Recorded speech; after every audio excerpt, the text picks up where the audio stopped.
ఇక నల్గొండ వార్తల విషయానికొస్తే నల్గొండ జిల్లాలో ఘోర రోడ్డు ప్రమాదం చోటు చేసుకుంది. ఈరోజు తెల్లవారుజామున నల్గొండ జిల్లా దామరచెల్ల మండలం బొత్తులపాలెం వద్ద ఆగినటువంటి బొలెరో వాహనాన్ని డీసీఎం ఒక్కసారిగా ఢీకొనడంతో బొలెరో వాహనంలో ప్రయాణిస్తున్నటువంటి ముగ్గురు వ్యక్తులు అక్కడికక్కడికే చనిపోయారు. మరొక ముగ్గురికి తీవ్రంగా గాయాలయ్యాయి. వీళ్ళందరూ కూడా దేవరకొండ ప్రాంతానికి సంబంధించినటువంటి వారుగా పోలీసులు గుర్తించారు.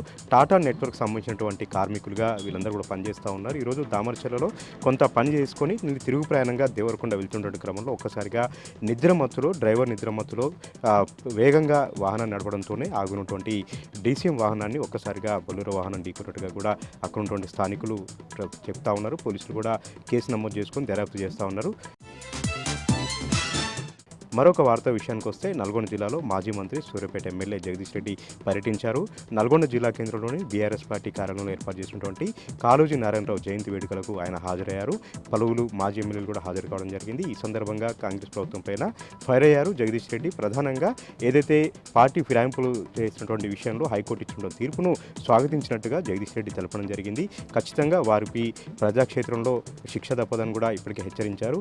దీంతో పాటు వారిపైన వేటు పడడం ఖాయం, అక్కడ ఉప ఎన్నికలు రావడం ఖాయం, అక్కడ గులాబీ జెండా ఎగరడం ఖాయం అని కూడా జగదీష్ రెడ్డి జోసెన్ చెప్పారు. ఖచ్చితంగా కోర్టులు ప్రజాస్వామ్యాన్ని కాపాడుతూ ఉన్నాయి. ఈ రోజు వచ్చినటువంటి తీర్పు పార్టీ ఫిరాయింపుదారులకు ఒక చెంపపెట్టుగా కూడా ఆయన అభివర్ణించడం జరిగింది. దీంతో పాటు హైడ్రా విషయంలో కూడా స్పందించారు. హైడ్రామా నడుస్తూ ఉంది, పేదల ఇల్లు అక్కడ కూలగొడుతూ ఉన్నారు.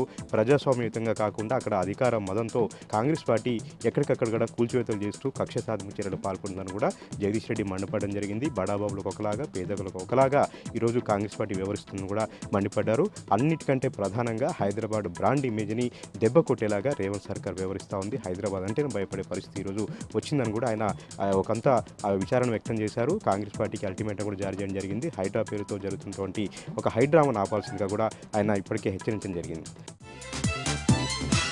మరొక వార్త విషయానికి వస్తే నాగార్జునసాగర్కు నెల రోజులుగా నిలగడగా ప్రవాహం కొనసాగుతూనే ఉంది. ఈ రోజు కూడా 1,37,000 క్యూసెక్ల నీరు ఎగువ ప్రాంతం నుంచి వస్తుండడంతో దాదాపు 18 క్రస్ట్ గేట్లను ఎత్తి దిగువ ప్రాంతానికి నీటి విడుదల చేస్తూ ఉన్నారు.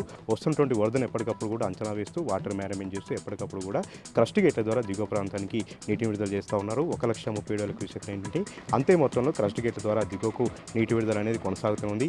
నెల రోజులుగా జల ప్రవాహంతో వరదలతో నాగార్జునసాగర్ అయితే జలకాలు ఉట్టిపడుతుందని మనం చెప్పాలి. నెల రోజులుగా క్రస్ట్ గేట్లు తెరుచుకునే ఉన్నాయి. దాదాపు లక్షల క్యూసెక్ల నీరు సముద్రం పాలవుతున్నటువంటి పరిస్థితి కూడా అక్కడ నెలకొంది. ఇక డ్యామ్ అధికారులు ఎప్పటికప్పుడు కూడా వస్తున్నటువంటి వరదను అంచనా వేసుకొని డ్యామ్ని పూర్తి స్థాయిలో నింపారు.